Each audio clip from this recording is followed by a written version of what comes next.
So good afternoon, everybody. And thank you for coming here for my presentation. And I understand that's the last presentation of the day, and nobody wants to stay long. Unfortunately, I cannot promise I will be short because, as already established, I love to talk. And not only I love to talk, but I also write in length. And so I was trying to upload my presentation to the website so that it would be available for everybody who came to listen to me. But unfortunately, it appeared to be too big to be uploaded. So I'll have to figure out what to do. And so far, you guys will have to just follow my slides here. So the topic of this presentation is a new approach to resolve object-relational impedance mismatch. And yes, as Cindy pointed out, they're like all scary words. So how many people here actually heard these words, object-relational impedance mismatch? Okay, all right, cool. So it's like not for everybody, those are scary words. All right, and okay, so how many of you have to work with application developers on a daily basis? All right, so we know the problem. All right, even better. Okay, so we are all on the same page, and we are all aware of the problem. So the first question, which I asked at the beginning of this presentation, yes, what in the world is this object-relational impedance mismatch, and why it's bad? We might know about this word, but why it's bad? And why should we care about object-relational impedance mismatch? Okay, we should care because we care about what? Anybody has any ideas? Nope. Because we care about database application performance.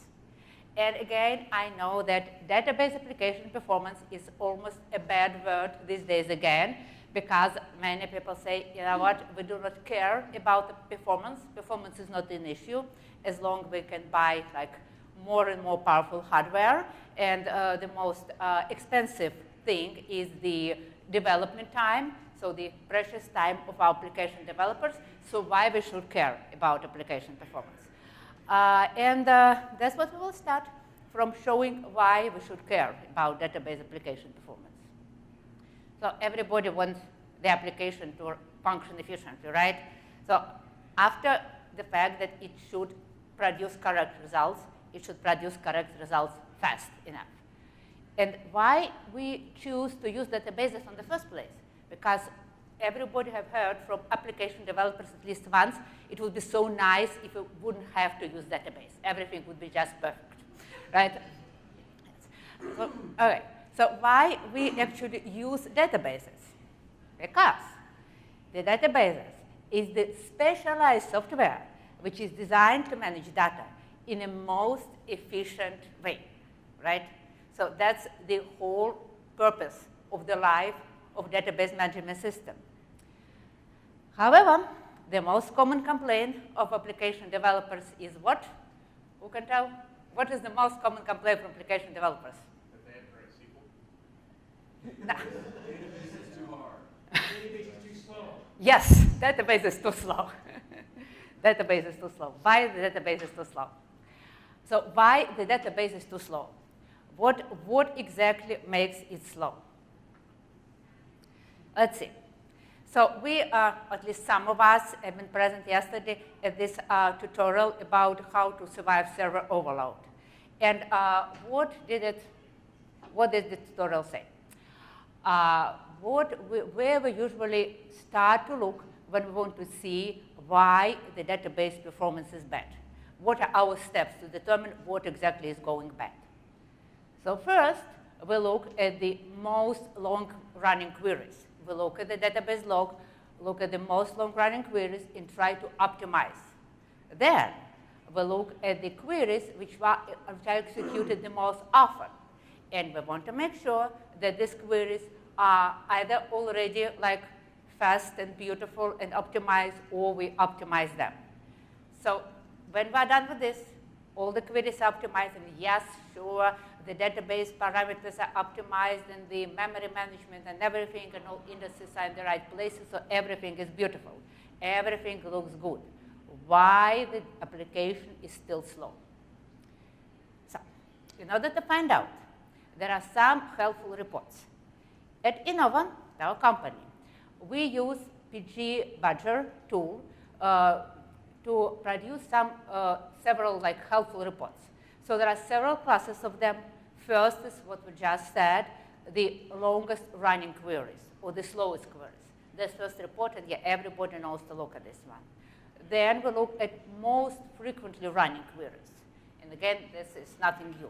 But then there's the third category, which we like most. This third category is report about queries which take up the most time, or as we call this report, top offenders. So when we're talking about queries which take up the most time, what we mean?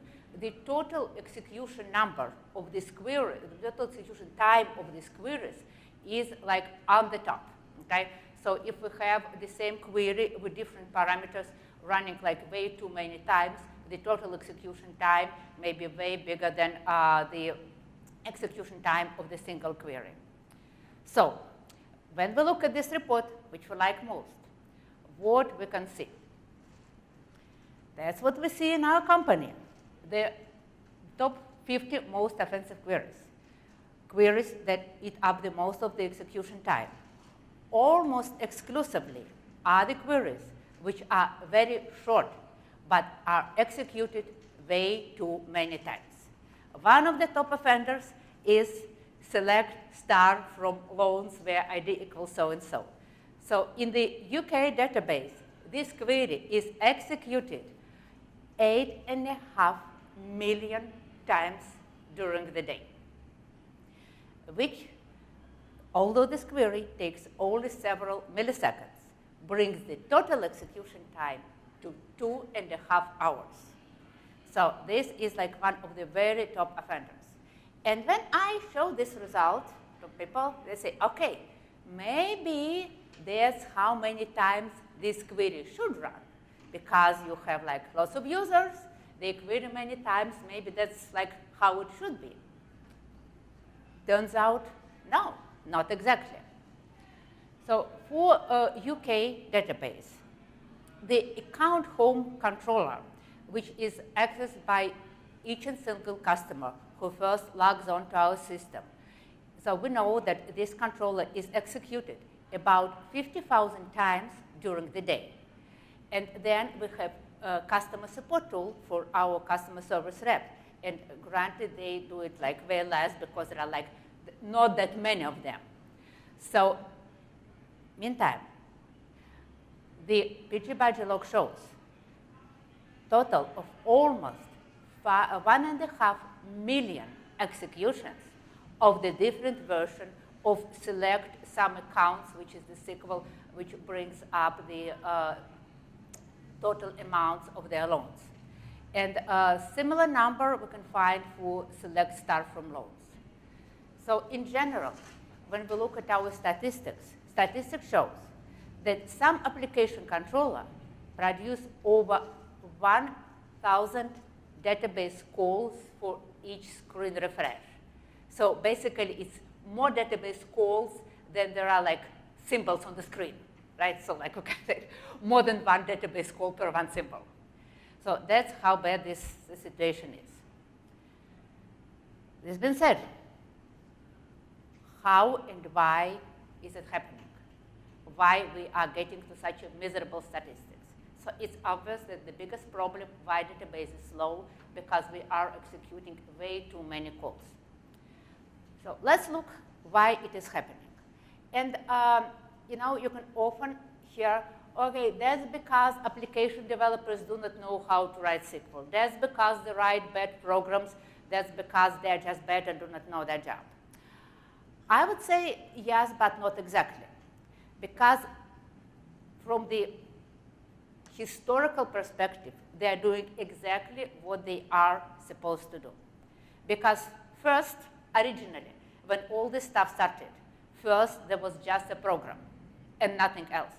So historically, program was considered to be the permanent unit.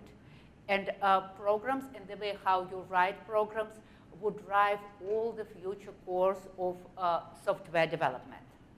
So before we had permanent storage, We had a program, we had input, output, and that was it. And there were no question of data management. So after the direct access storage was introduced, after we were able to build more complicated structure, after we were able to have concurrent access to data, and all these things happened, the cost of development of data management tools were increasing, and the need for having something specialized became apparent. So at this point, the database management systems emerged as the tool for managing data, so something which is in between the programs and the data. So originally, there was nothing like this. This came later. And after this big divide happened, the same big divide happened in the languages. Since that time, we have two classes of languages. We have imperative programming languages, and they are the oldest, the original languages. And the imperative languages means they say how to do things, right? So we can write like the cycle and say, okay, for like iterate from 1 to n and do so and so. So we tell specifically what steps are supposed to be executed. And then we have declarative data manipulating languages. And these languages define what to do without specifying how to do. So when we have a declarative select statement, select first name, last name from people where ID equals so and so, we do not tell the database how to find this data. We do not tell whether some index should be used or like how data should be accessed. We tell what we want to get. So that is the declarative language. And again, since this big divide, there was the distinction in functions, what the program or the application does and what the database provides. So database provides independent data storage, complex data support, support of data integrity, concurrent access and data consistency control. So everything which is related to data.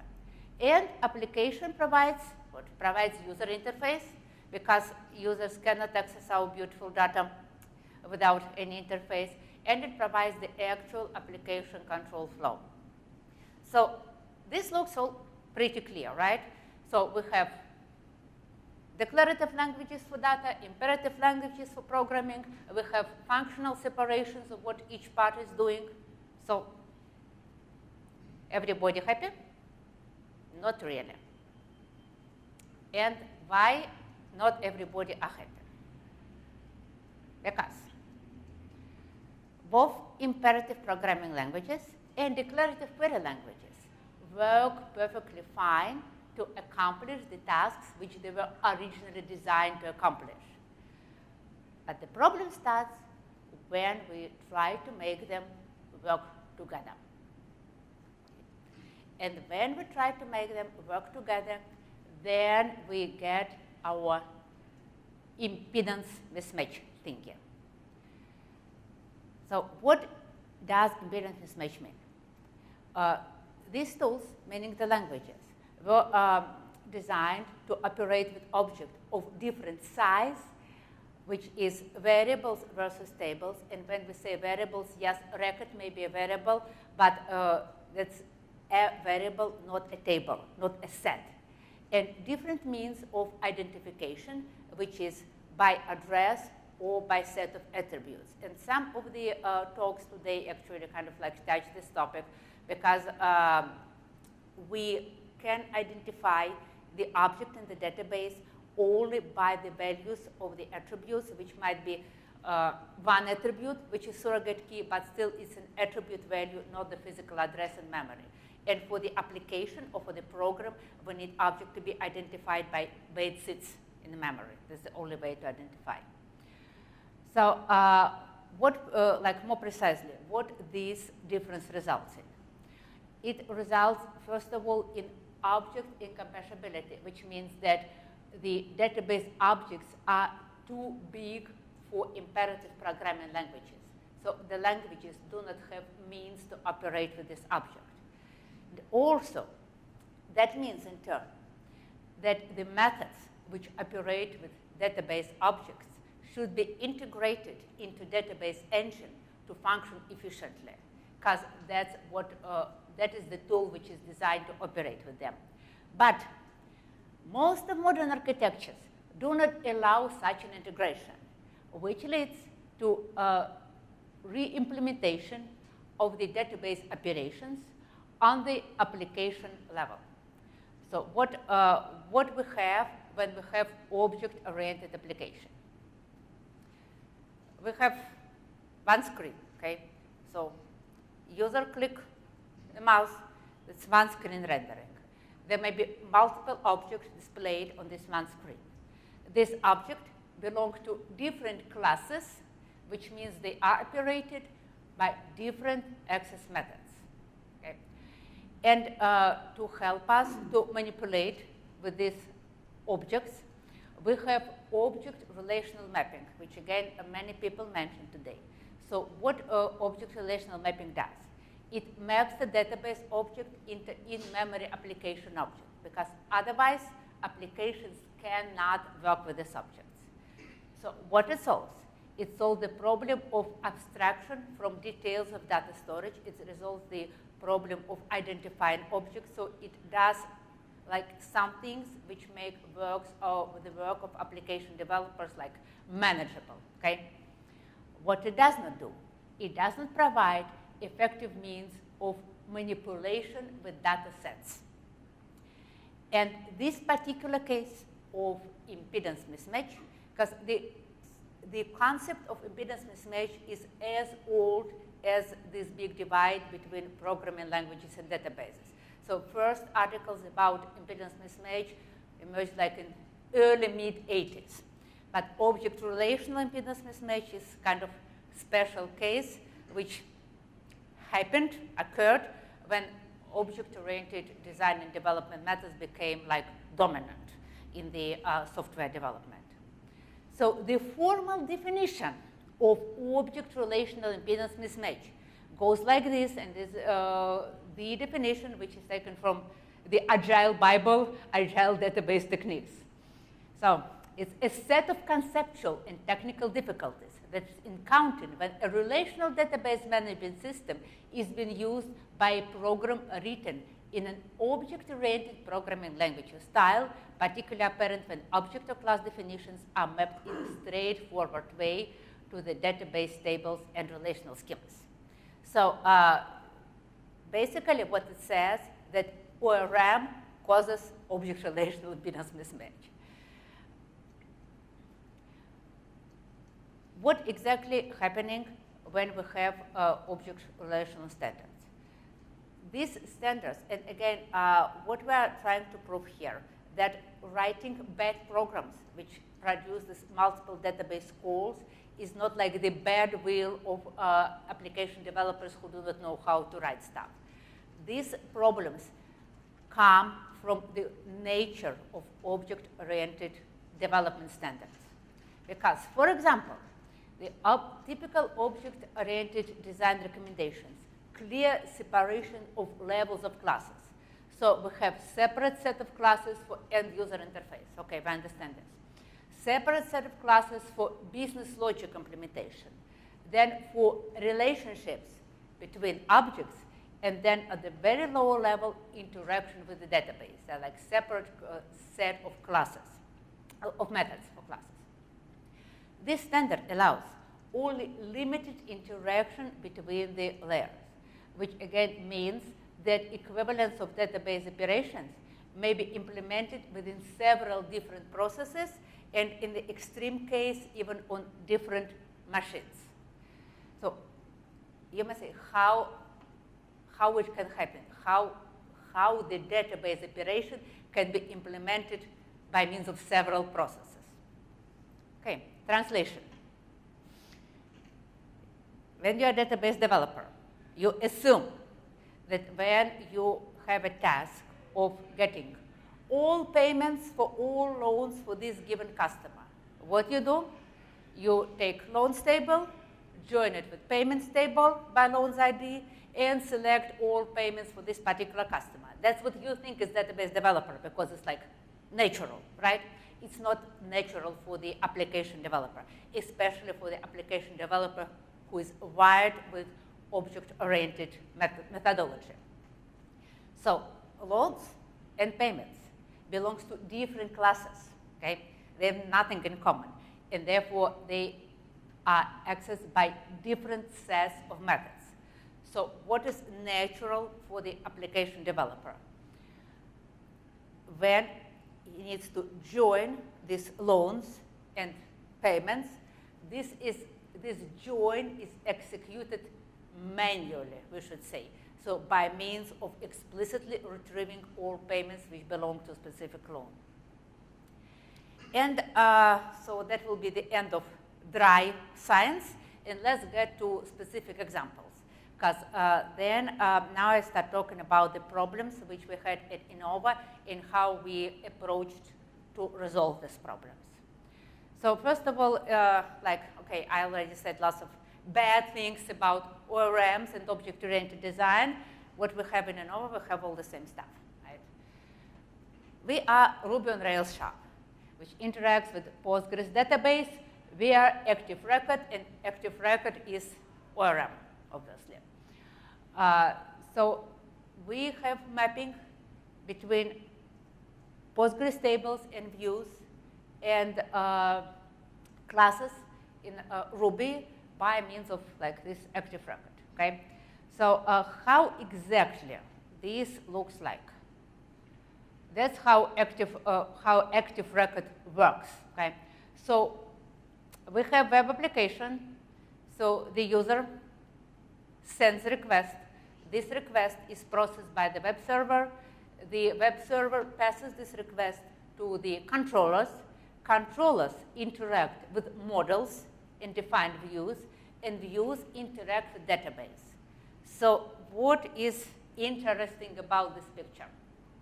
This is interesting about this picture, because by the time the request reaches the database, nobody meaning the application developer, nobody knows what's going on with the database. Nobody knows how many times this particular method addresses database, how many times it like executes strips for separate pieces of data. So, and when I'm saying the application developers are unaware of what is going on and how methods are interacting with the database, I mean that they are completely unaware. Because again, what was the goal of object-oriented design? To make development fast, easy, use existing pieces. And application developers use these existing pieces, like again, not literally not looking of what is beyond these methods. For example, I mentioned the account home controller. So that is our like main controller. That's what all our users see. So when we look for a specific customer, the customer, like, you know, we are given the presentation of all the information related to this customer. So account presenter. There is the set of methods which are executed when account presenter is like invoked, when all this information is displayed. So we have customer, customer extra, person, address, company, bank account, debit card, customer pay dates, payday scheduler, customer source. 10 separate methods, which are unaware what in the world are they doing. So can you guess how the application log looks like? And thanks goodness, application log allows us, if we try hard enough, to trace what SQL statements are executed during one controller execution. That's how it looks. So let's start from customers, because there's active record and the customer table is like read in the application, like the whole thing, customer class, customer object. Select from people, select from addresses, select from people addresses, and so on and so on. But actually, that's not it. If it would be that, it would be all right. However, our customer wants to see what is the status of his or her loans, what are the outstanding balances, and that's next set of cycles, which is executed like I can tell you that's a small portion, like small portion of real application log, because that is one of the controllers that executes about 1,000 trips to the database for one screen rendering, okay? So, yeah, as an application developer, you look at this and say, I don't want that, right? I want to write one nice, beautiful SQL which will pull all the data from the database in one shot, something like this, right? Something beautiful. But this does not happen. Why it does not happen? And why all this misery which we just saw happens? It happens because the application is written in imperative way, because that's how application developer thinks. First, we need to select all loans for this customer. Then for each loan, we need to select all payments, et cetera, et cetera. And they do not know, again, what is beyond their methods. And they basically like how they treat the database, like just persistency, right? So the database for most of the application developers is the extension of main memory, where we just go to grab stuff. Okay. Are there any ways of improvement without something drastic? Yes, there are.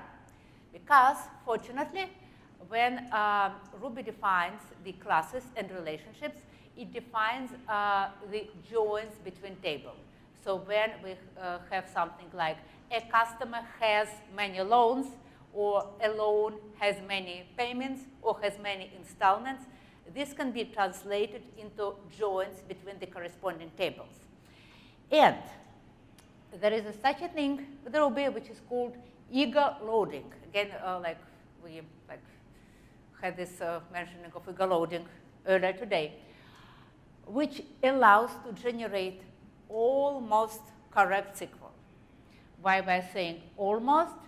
Like I will tell in a minute. But like back to like 2 slides before that, all this horror of selecting first customer, then person, then addresses, it can be reduced by generating this join, which produces at least one SQL, not 5 or 6. So this way, almost everything is pulled into application memory. However, let's like look, where is this method? Okay. The very, like one before last method, okay, we need to have payday scheduler, and actually we need to have bank account, right? So when we get to the point, we need to select bank account. That's a new method. And this new method doesn't have a clue that we already have all the information in application memory. This new method generates new SQL, new join, new query, and everything repeated again. So, and again, that is the apparent drawback of object-oriented design and of object-relational mapping.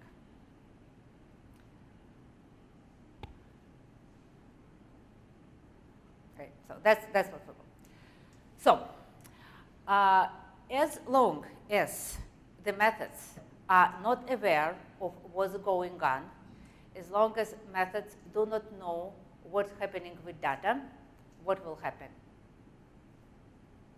We will lose money on timeouts.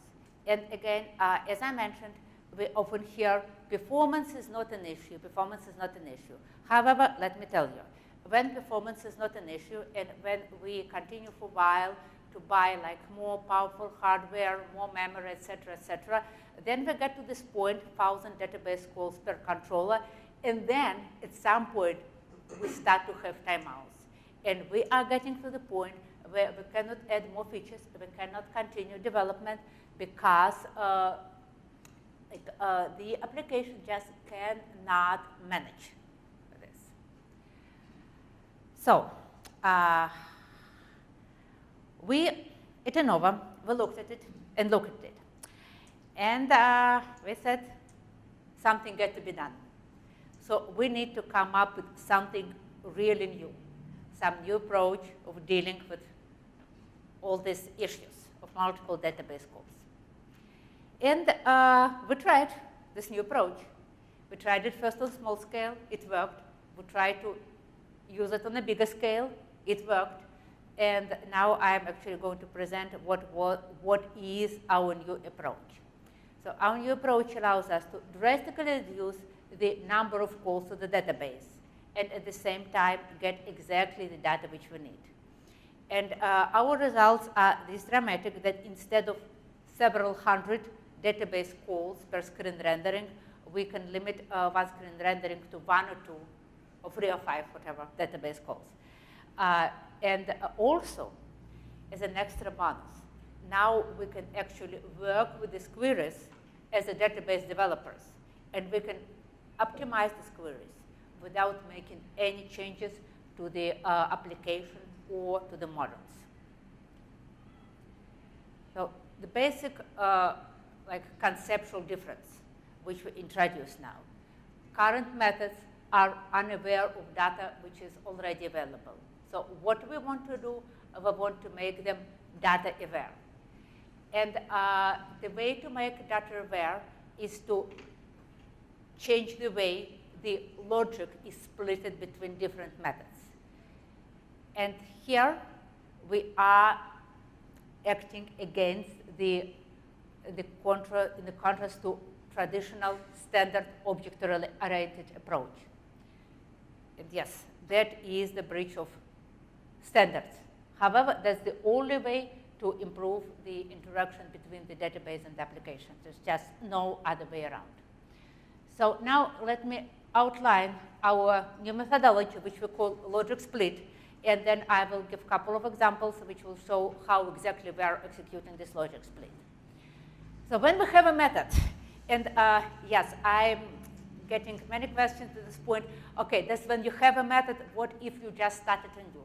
If we started anew, that's a new story, nice and beautiful, but unfortunately, in most of the cases, we already have methods, and we need to deal with existing methods and rewrite the existing methods.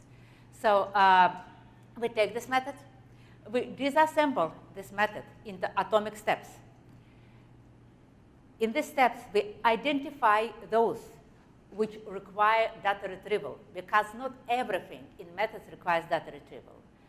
Then, using the knowledge about database object relationships, we construct a single query to retrieve all data which is required for this method from the database.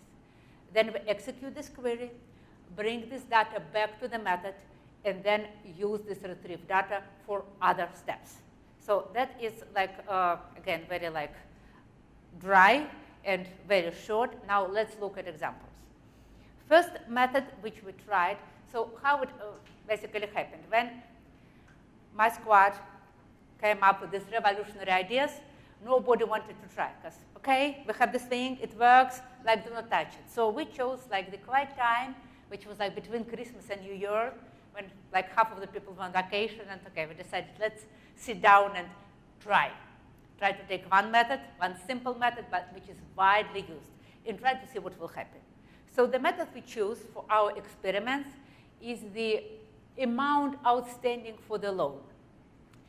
This method used two classes, two models, loans model and payment transaction model. And that's what it was doing. So account outstanding is account uncollected plus fees outstanding plus interest outstanding plus principal account plus accounts due. In terms, accounts uncollected is uncollected principal plus uncollected installments and so on and so on. So that's quite a big of a method, okay? That's the UML diagram of this method.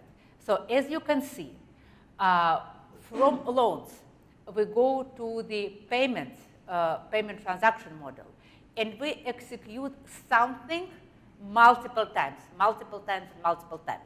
And let me show you what this something is. So this something is labeled here as some account. So that is what some account. Some account is actually nice SQL, which does surprisingly the right thing. That's what it does. So again, here is actually big improvement, because it's not like blind mapping of loans and payments to the classes. It's actually nice, decent SQL. So what it does, it summarizes the payments for specific accounts for specific loan. So it's actually select, group by, everything is beautiful. And after this summarization is done, then the Ruby method selects the value for the specific account, whatever is specified. So let's take a closer look. So here we retrieve everything, all balances for all accounts, okay? So technically, if we would be data aware, we could take this data and take all the values in one shot. However, the methods are not aware of this, okay? So then for the application developers, it appears to be no difference whether to obtain the values of all account balances one by one or to obtain them all simultaneously. So again, back to this definition. So we go to database to get accounts uncollected, bumps. We go to database to get fees outstanding, bumps. We go to database to get interest outstanding, etc. So each time, look here, it's separate trip to the database. Each time this SQL is executed. And let me show you something. Let me show how our PG Badger log looks like.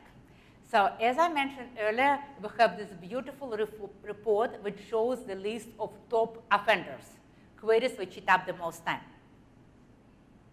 That's how it looks like. So number 2 and number 3 in this log, that is the data for one-day execution, okay? So we have 2 versions of this sum account select, and one is executed, what, like 500,000 times, right? The other is executed like, okay, 156,000 times. So the total execution time for both of them is like about 5 hours. Right? Beautiful. So this query became like really top offender. So as I said, that was pretty simple method, and the fix and the way to reapply our technology was pretty obvious. So what we suggested, again, we execute one trip to the database. We collect all the data we need from the database, and then we give it back to the method so that the method itself, the Ruby method, would have to be modified like minimally, basically. So the same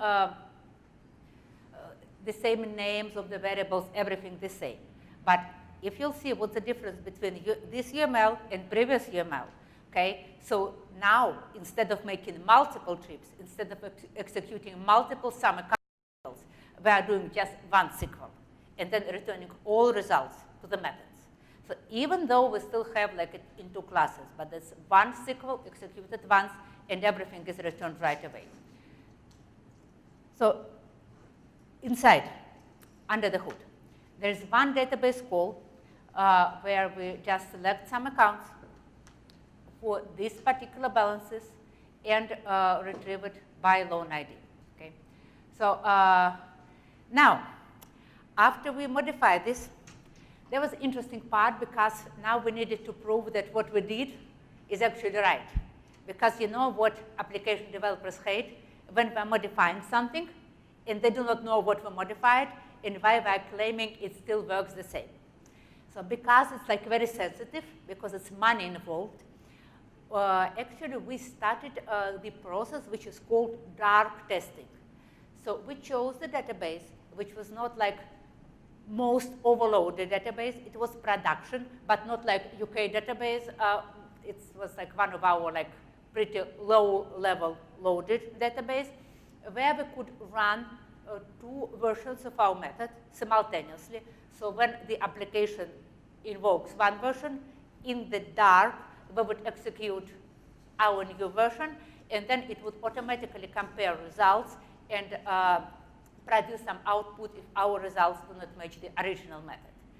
So as an extra bonus of this dark testing, we were able to see how much better our method is in comparison to the original old method.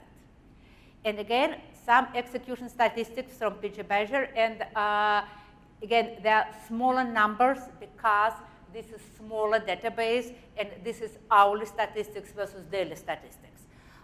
So that is how many times the original SQL was executed. So 3,350 times during like 1 hour. And again, in dark testing, that's how many times the Postgres function, which executes new method, was executed. So 3.5 times less. Okay? And here you can see that that is the total execution time for the function. That's like the total execution time for original method. So we reduced it like what? Almost 4 times, right? 3 times. So we show these results, and do you think everybody were happy or not? What do you think?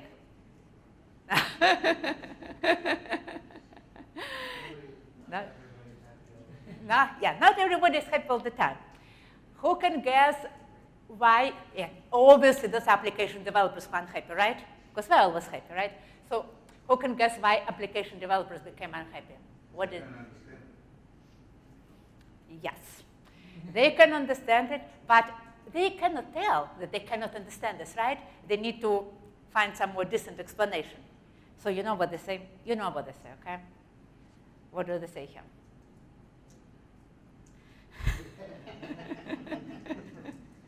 They say, what about business logic? Where is our business logic? Our business logic should belong to our models, and you are taking it away. And again, it's not because they're evil in their nature, but as I showed, that these are historical reasons, because the programmers, the application developers, come from this original point where there was a program and nothing but the program. So they think if they have the business logic in the model that's in one place and they own this and nothing bad can happen, okay? Which is not true, but a separate story. So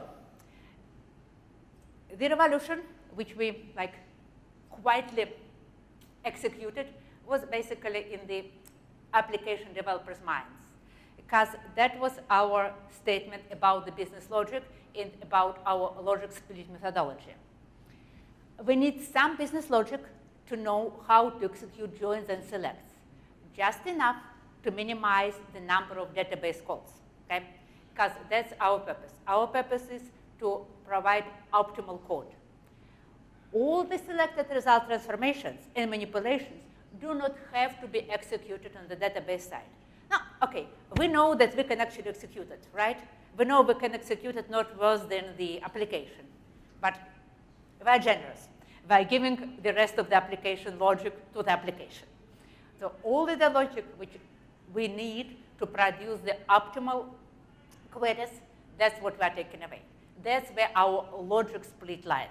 And all the rest we can give to the methods, which is again extra bonus because the methods can be can require minimal rewriting this way. Because just instead of their variables and instead of their calls, we can plug in the output of the Postgres function. So one more time, that was our methodology. Disassemble method in atomic steps. Identify these steps which require data retrieval. Using knowledge about database objects, construct a single query, execute this query, and give all these results to the application. Okay? So now let's review a little bit more complex case, because here we can see how it all works. We have a method which is called account balance method for the lines of credit. And that's complex method. It has 5 different steps. We need to obtain principal, obtain interest, calculate unknown interest, etc., etc. So quite a bit of calculations. And original method was using object-oriented approach, and you do not want to know how many database calls this one was executing, okay? No, I can tell it's about 70, okay? Because that's how it would look like, right? Traditional object-oriented. We write methods to pull one balance, other balance, other balance, and each of these methods had underlying methods. So again, long story short, there were I think 5 or 6 different models involved in calculating this one single balance. talk about like, having more database calls than there are like symbols on the screen. That's how it goes, to get one single value, one single like number. That's how many calls you need to execute. So what we did is that, okay, now we're applying our technology, and we give you all the logic. We just want to make sure we're giving you everything which you need from database in one shot. So we did this drill down. We looked at each of the steps and found exactly what needs to be retrieved from the database. So we know we need to retrieve these balances, which we just looked at for the amount outstanding method.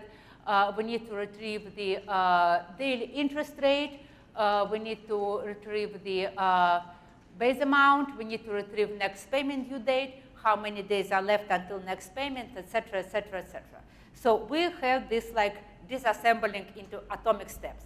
And actually, this disassembling, it was already done. Those were the methods which original method was calling, like, inside, okay? Then we look through all the steps and find all the steps which require interaction with database. Because calculating unknown interest, it does not require any database interaction. We just plug the numbers and, okay, it can be executed. So, combining steps with data retrieval. Those are the steps. And if you combine the steps, you get like kind of sane English like explanation of what got to be retrieved from the database. So for a given loan, we need to retrieve payment transactions, which show principal balance, current interest, fees and customer balance, retrieve loan's daily interest rate, and next payment due date. That's it. Those are the only things which need to be retrieved from the database. And for this, we write nice select statement. Yeah, I know it's long select statement, but long does not always mean that it's long executed. It's actually a very fast executed statement, and that's one. It's not 70, okay? So then that is, again, a nice and beautiful Ruby method which would calculate account balance. It only calls one additional method, define a method which would calculate unknown interest, and that's it. 1 and 2, that's it, nothing else, okay? So this was actually tremendous gain in both like cleaning the logic of the method and in the execution, in processing time. But then it's more interesting because, again, what applications developers tells us, we need to use the same logic in different places. And when you write your custom SQL, like for all separate screens, how we can make sure that logic is simultaneously changed everywhere. Okay, we have an answer. Because we actually use this method as a callback in more complex query, okay? So we have the method which selects loan summary. So everything which is related to one particular loan. And for this method, almost everything can be retrieved from the loans table directly. Okay? But then, for this outstanding balance, we need a virtual column. It's one of the fields which we are returning to Ruby code. So what we can do, we do callback, and then we insert this virtual column back to the data set. So that's how it looks like. These are the values which we retrieve from the database. So we have this one SQL, which retrieves like loan data, fees, date, blah, blah, blah, blah, blah, blah, blah. And we have all these values which are required to calculate account outstanding balance, okay? Then Ruby code, Ruby method, calculates this data, plug it back to this data set, and returns it to application. So again, there is still one database call for the whole this big thing. And these tricks won't be possible if we would use standard ORM framework. But that is like the visible gain, how we can still be flexible, still have logic in one place, and like minimize the number of database calls. So statistics on a larger scale.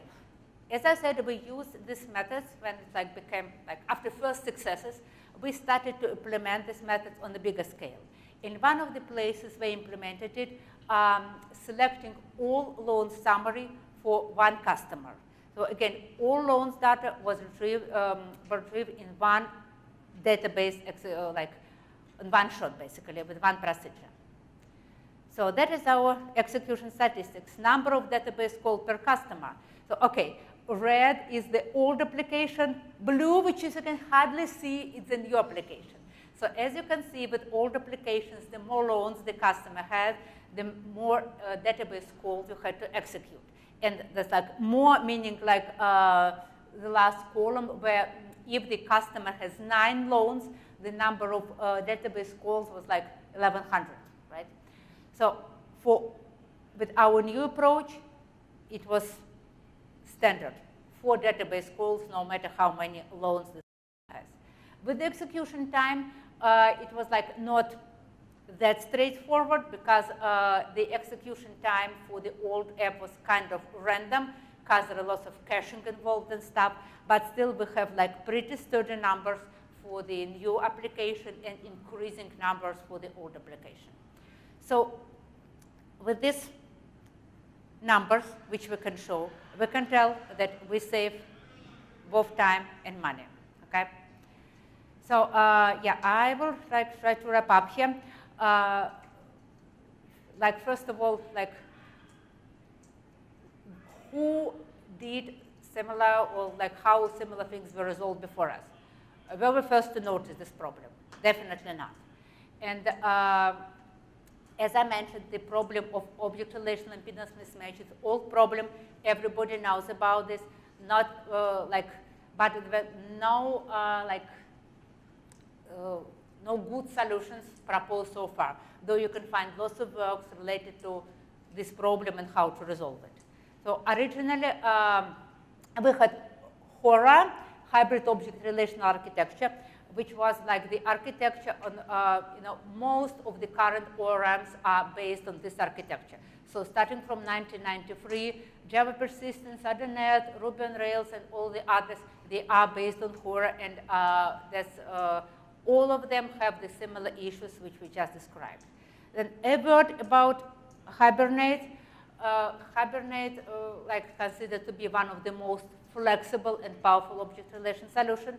And Hibernate developers claim that it significantly reduced development time. Yes, it allows the application development developers concentrate on business side of the project, not touching interaction with the database.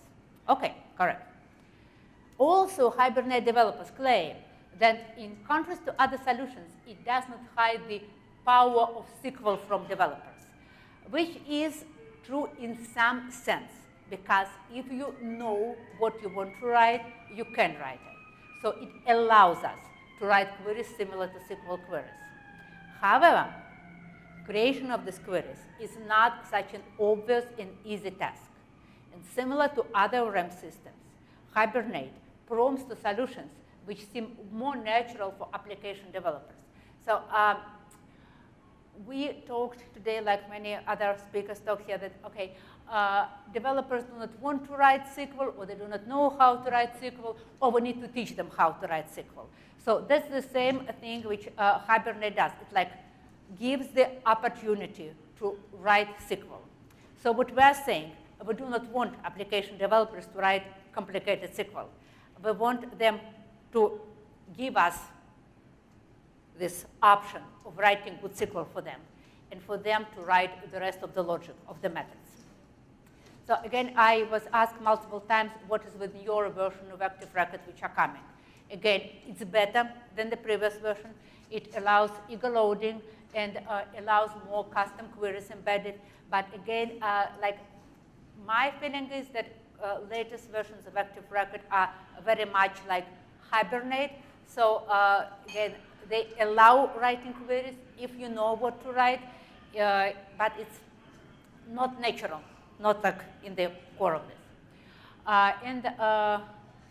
One before last, Agile Technology. Again, everybody are going Agile now, and many database developers are getting upset about Agile Technology because it does not allow us to do things in the proper way. So in defense of Agile Technology, at least it acknowledges the existence of object relational impedance mismatch. If you go to their like website, the first thing they're saying, yes, this problem exists. So they acknowledge it, and which is more interesting, they not only acknowledge the technical impedance mismatch, but also acknowledge cultural impedance mismatch. And I like very much this quote from the Agile database development website. The object-oriented paradigm is based on proven software engineering principles, while relational paradigm is based on proven mathematical principles, which basically, means that, I don't know, that programmers do not know math, I guess, something like this. But that is very true, because that's like actually fundamental issue, fundamental source of object-relational impedance mismatch. However, as I said, Agile Technology aware of this problem, but does not provide any good solutions, any good directions. So most of their database Agile Technology recommendations are concentrated on just how to do Agile database schema changes, like more careful design, refactoring, etc. So they do not propose any solutions to the efficient querying and to real dealing with object-relational impedance mismatch. So in this respect, I'm saying like our technology is like new, because we are providing a way of dealing with this, and we are providing the way of dividing the logic. So what we are going to do next? We have lots of problems in Innova, and like as you can figure out, the biggest problem is large amount of legacy code, where most of the business logic is embedded in Ruby classes. Again, it's not new for anybody, I guess, because in most cases, that's where our business logic is. So we do not have English description of business logic. Business does not know what they need. So we need to retrieve, to extract, to excavate this business logic from Ruby classes. So that's like the big task. And we do not have any business specification whatsoever. Also, the legacy application is evolving. Basically, every day we have new features added, because business is business, and like business needs new features. And also the human factor, which is very important, because the application developers just used to do things that way. And that's probably the most complicated thing. So because of these problems, our future work lies in two directions. First of all, we are continuing to rewrite the existing parts of the application, shooting for like a couple of database calls per screen rendering. And second, simultaneously with this, we are trying to formalize this technology so that it's not like just few people can use it, but so that this technology would become like acceptable for all of our developers, for all our squads, and will become easier to use, so that this concept of splitting logic between database and application would be more visible, obvious, acceptable, etc. So that's what we are going to do. And the last thing, I just want to say many thanks to everybody in Innova who helped me with this work. So first of all, like our CIO, Fred Lee, who actually took like genuine interest in what I'm doing. He actually read all my like works, my papers, which I was submitting to the conferences, and basically allowed me to do whatever I want during my work hours, which was great. Team Raven, so we are on agile teams. So I'm a database developer for Team Raven, and it's like all the team deserves like lots of praise and lots of credit, because everybody was doing their best to make all this development happening. Our team lead, Jeff, like was always, okay, but we want to do it the right way. We will try to do it the right way. Our application developers were willing to spend endless hours with me going through like pages and pages and pages of Ruby code. Like you cannot imagine how much code I read for this time. So they were like, you know, very patient and very understanding of what I'm trying to do. Our QAs who did lots of additional testing, because there was a big thing to make sure that whatever we produce the same result as the legacy code. So they were running tests like through Saturdays, Sundays, and not letting me actually apply changes to production when they're not throughout the testing. So they were just great and wonderful. So I have the best team ever. And yeah, my Sheldon, so my first manager in Innova, and my data architect, and all database development team, again, I can tell they basically let me do whatever I want at my work time and supporting me in everything I was doing and showing their interest and support. Charles Lotter and Paul Stephens are the lead application developers, because that was tremendous for me to get support from the application development teams. They kind of made me feel like what I'm doing is important and they need it, and that's will be and our data team, so Ben and Danny, they ran all these PG budget reports for me. They ran additional statistics gathering, and again, and their after hours and stuff, and they were always there for me. So without this statistical support, again, I would not have this persuasive powers. So that's it. And as I said, I did not promise I will be short, but at least I have I got to try right in 1 hour.